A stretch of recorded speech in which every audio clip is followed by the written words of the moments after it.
Assalamualaikum warahmatullahi wabarakatuh. Alhamdulillahi rabbil alamin. Nahmaduhu wa nasta'inuhu wa nastaghfiruh.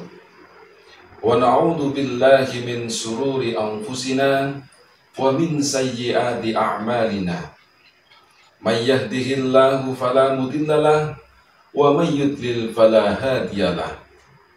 Asyhadu an la ilaha illallah wahdahu la syarikalah wa asyhadu anna Muhammadan abduhu wa rasuluh la nabiyya ba'dah.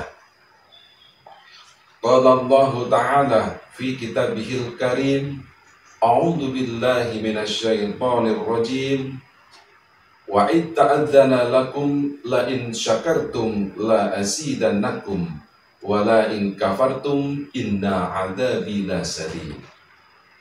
Wa in ta'uddu nikmatallahi la tuhsuha.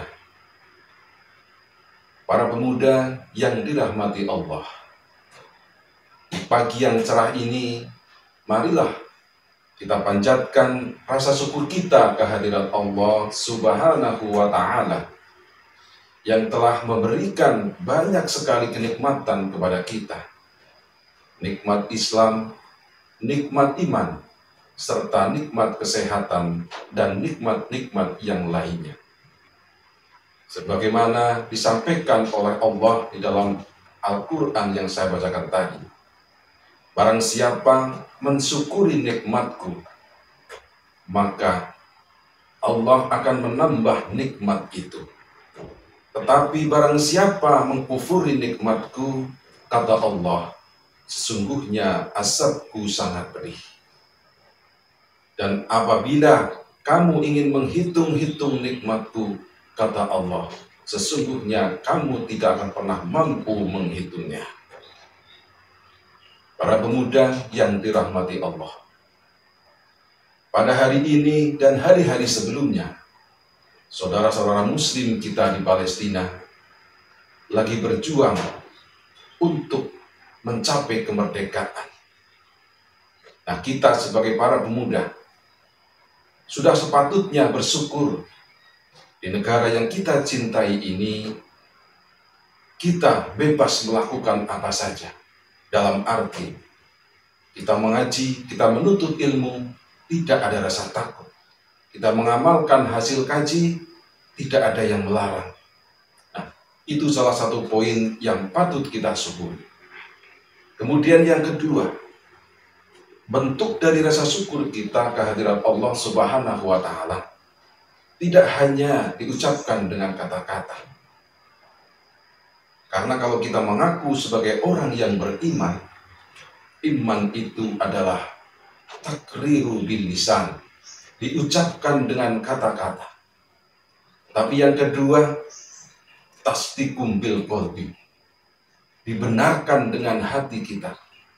Yang ketiga ini, yang paling penting, wa'amalum bil jawari, diamalkan dengan anggota tubuh kita.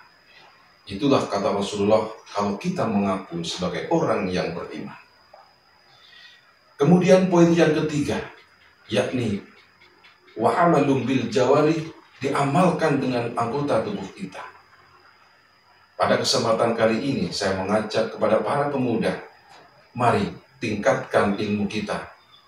Tingkatkan ilmu di zaman globalisasi ini. Rasulullah juga bersabda, utlubul ilmi walau bisin. Carilah ilmu walau sampai ke negeri Cina. Artinya, sejauh apapun kalau itu adalah ilmu yang bermanfaat, kita harus mencarinya. Karena mencari ilmu juga hukumnya wajib. Thalabul ilmi faridatun ala kulli muslimin. Mencari ilmu adalah wajib bagi setiap muslim. Kemudian di hadis lain disebutkan, man arada dunya fa'alaihi bingilmi. Apabila kamu ingin mendapatkan dunia, maka kamu harus tahu ilmunya. Wa man aradal akhirata fa'alaihi bingilmi. Apabila kamu ingin mendapatkan akhirat, tentunya surganya Allah. Itu pun harus dengan ilmu.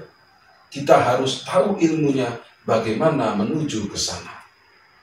Dan yang ketiga, faman arodahuma fa'alaihi bingilmi. Apabila kamu ingin mendapatkan keduanya, yakni sukses dunia dan sukses di akhirat, artinya masuk surga, itu pun harus dengan ilmu. Bicara tentang surga, itu hubungannya dengan agama. Dan bicara dengan agama, tidak lain adalah Al-Quran dan Sunnah. Tidak ada yang lain. Hadis Rasulullah riwayat Malik yang sudah barang tentu kita hafal. Taraktu fikum amroini lan tadhilu ma masaktum bihima kitaballah wa sunnatan nabiyyi. Aku tinggalkan kepadamu dua perkara. Dijamin oleh Rasulullah, lan tadhilu, tidak akan sesat selama-lamanya. Ma masaktum bihima, apabila berpegang keduanya. Apa itu? Al-Quran dan Sunnah. Dari ayat dan hadis tersebut, kita bisa mengambil pelajaran betapa pentingnya kita mempunyai ilmu. Kembali ke masalah ilmu. Kita sebagai pemuda tentunya harus melek IT, melek teknologi, tidak gaptek seperti orang-orang dahulu. Kalau kita sebagai pemuda tidak mengikuti perkembangan zaman, tidak mengikuti perkembangan teknologi, tentunya kita sebagai pemuda akan tertinggal jauh di belakang dan akan disalib, didahului oleh orang-orang yang tidak bertanggung jawab, orang-orang kafir tentunya. Kita bisa lihat begitu banyak tontonan-tontonan di media sosial yang tidak pantas untuk ditonton oleh generasi muda kita, oleh anak-anak kita. Misalnya dengan mudahnya video reel itu berseliweran, dan isi dari video itu tentunya adalah sesuatu yang tidak baik, yang melanggar aturan-aturan agama.